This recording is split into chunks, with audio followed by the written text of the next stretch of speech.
कुछ दिनों पहले बारिश के मज़े लेते हुए हाथी का खानदान जंगल में निकल आया। इनका एक छोटा बच्चा था, उसका नाम नंदू है। वो बहुत शरारती था, उसे नई नई चीज़ों को जानने का बहुत शौक था। हाथी का खानदान नदी के पास से गुजर रहा था। माँ, मुझे इस नदी के पानी में खेलना है। ठीक है बेटा, पर ज़्यादा दूर नहीं जाना। उसे पानी में खेलना बहुत अच्छा लग रहा था कि उसे पानी में एक मछली नज़र आई। अचानक नंदू गहरे पानी में चला गया। वो डर गया और चिल्लाने लग गया, मम्मी, पापा, मुझे बचाओ। बारिश की वजह से नदी का पानी बढ़ चुका था, इसलिए वो नदी की दूसरी तरफ बहता चला गया। बेटा घबराओ नहीं, हम तुम्हें बचा लेंगे। ये कहकर दोनों पानी में उतर गए। पानी का बहाव बहुत तेज़ था कि दोनों दूसरी तरफ बह गए और देखते ही देखते नंदू उनकी आंखों से ओझल हो गया। नंदू पानी में से बाहर आ गया और अपने माँ बाप को देखने लग गया, पर वो उसे कहीं नज़र नहीं आए। उस जंगल में एक शेर फिर रहा था। शेर को देखकर नंदू एक दरख्त के पीछे छुप गया। शेर पानी पीकर वापस चला गया। नंदू शेर के डर से जंगल की दूसरी तरफ चला गया। जंगल में 2-3 दिन से बारिश हो रही थी और सब परिंदों के पास राशन भी ख़त्म हो रहा था। जिन परिंदों के पास राशन था उन्होंने अपना पेट भर लिया, और जिनके पास राशन नहीं था वो बारिश रुकने का इंतज़ार करने लगे। जंगल में हर तरफ पानी ही पानी था। सर्दी भी बढ़ चुकी थी। हवा चलती तो सब परिंदे काम जाते और घोंसले भी ख़राब हो गए थे। हर तरफ बस सन्नाटा छाया हुआ था। इधर मोमी चिड़िया अपने बच्चों के साथ घोंसले में बैठी थी। अब तो राशन भी ख़त्म हो गया है। बच्चे बारिश को देख रहे थे और बिजली के चमकने से डर जाते। माँ, बहुत भूख लगी है। हाँ बेटा, मैं खाने को देती हूँ। ऐसा कहकर मोमी दरवाजे में जाकर बैठ गई। बेटा मैं अभी आती हूँ, तुम लोग बाहर ना आना, मैं बस अभी आती हूँ। अच्छा माँ, मैं बाहर नहीं जाऊँगा। इतना कहकर मोमी चिड़िया वहाँ से उड़ गई। वो तेज़ बारिश में ही बच्चों के लिए खाना लेने निकल गई। मैं अब इतनी तेज़ बारिश में कहाँ अनाज ढूंढूं? मैं ऐसा करती हूँ, कालू भैया के पास चली जाती हूँ, वो मेरी मदद ज़रूर करेंगे। कालू भैया का घोंसला तो बहुत दूर है, लेकिन मुझे कुछ भी करके वहाँ जाना होगा। अपने बच्चे को भूखा नहीं रख सकती। ये सोचकर मोमी चिड़िया वहाँ से उड़ गई और कालू कौवे के घोंसले की तरफ चली गई। वो बहुत भीग रही थी। मोमी कालू कौवे के घोंसले में पहुँच गई। वहाँ कालू कौवा और रानी कौवी आपस में बात कर रहे थे। कालू जी, ये बारिश कब रुकेगी? इतने दिनों से घोंसले में ही बंद होकर रह गए हैं और कुछ करने को भी नहीं है। तुम परेशान क्यों होती हो रानी? मैं हूं ना तुम्हारे साथ। अगर बारिश नहीं होगी तो जंगल में काल पड़ जाएगा। मैंने इतना राशन जमा किया हुआ है घर में, अगर 4-5 दिन और भी बारिश हो तो हमें कमी नहीं आएगी। इन दोनों में बातें चल ही रही थीं कि मोमी ने दरवाज़ा खटखटाया। कौन है? मैं हूँ कालू भैया, मोमी। अरे, ये मनहूस चिड़िया कहाँ से आ गई?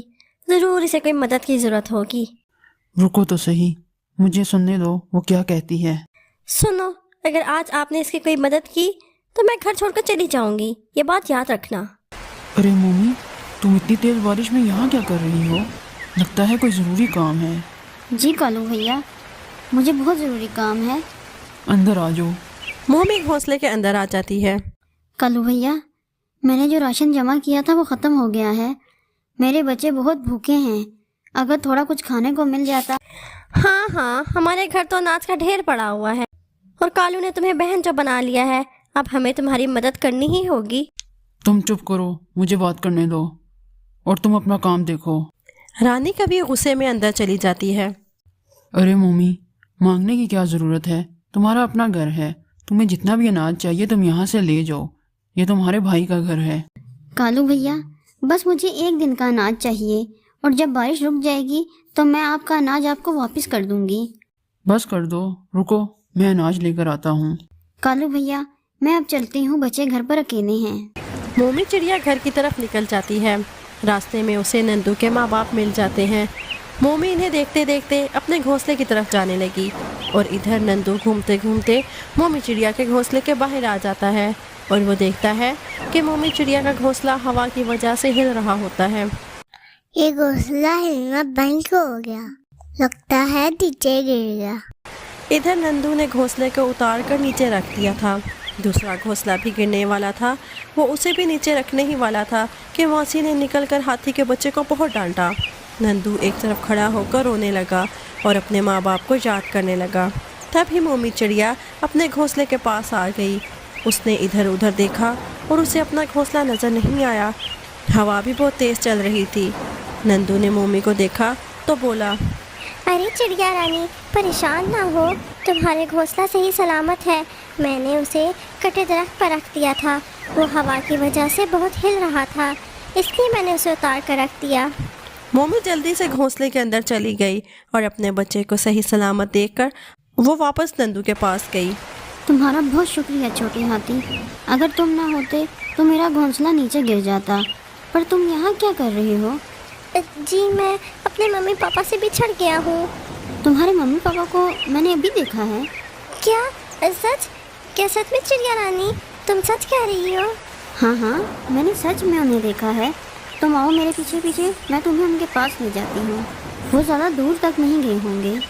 नंदू के माँ बाप उसको आवाज़ें देते हुए गुजर रहे थे कि रानी चिड़िया वहाँ से गुजर रही थी। वो आगे चली गई। मोमी नंदू को लेकर जा रही थी। रास्ते में रानी चिड़िया उसे मिल गई। मम्मी, इतनी बारिश में तुम कहाँ? और ये हाथी का बच्चा तुम्हारे साथ क्या कर रहा है? इसका नाम नंदू है। ये अपने मम्मी और पापा से बिछड़ गया है। क्या आपने इसके माँ बाप को देखा है? हाँ मम्मी, मैंने अभी इन्हें दूसरी तरफ जाते देखा है। तुम जल्दी से जाओ, वो तुम्हें मिल जाएंगे। नंदू बहुत खुश हो जाता है। आपका बहुत शुक्रिया रानी चिड़िया। पता नहीं मैं अपने बेटे से कभी मिल भी पाऊंगी या नहीं। वो दोनों उदास होकर बैठे थे। तभी मोमी चिड़िया नंदू को लेकर उसके माँ बाप के पास आ गई। आखिर नंदू अपने माँ बाप से मिल ही गया। मेरे बेटे, कहाँ चले गए थे तुम? इस चिड़िया रानी ने मेरी बहुत मदद की है। तुम्हें कभी भी किसी चीज़ के लिए ज़रूरत पड़े तो हमें याद रखना। फिर नंदू का ख़ानदान खुश हो जाता है और वो वहाँ से चले जाते हैं। तो दोस्तों, कैसी लगी हमारी कहानी हमें कमेंट्स में ज़रूर बताइएगा और अपने दोस्तों के साथ ज़रूर शेयर करना। मज़ीद अच्छी स्टोरीज़ के लिए हमारे चैनल को सब्सक्राइब कर दें और साथ दिए गए बेल आइकन को भी प्रेस कर दें ताकि हमारी आने वाली हर नई स्टोरी आप तक सबसे पहले पहुंच सके। और साथ ही साथ हमारी वीडियोस को लाइक और अपने फ्रेंड्स और फैमिली के साथ शेयर कर दें। Thanks for watching.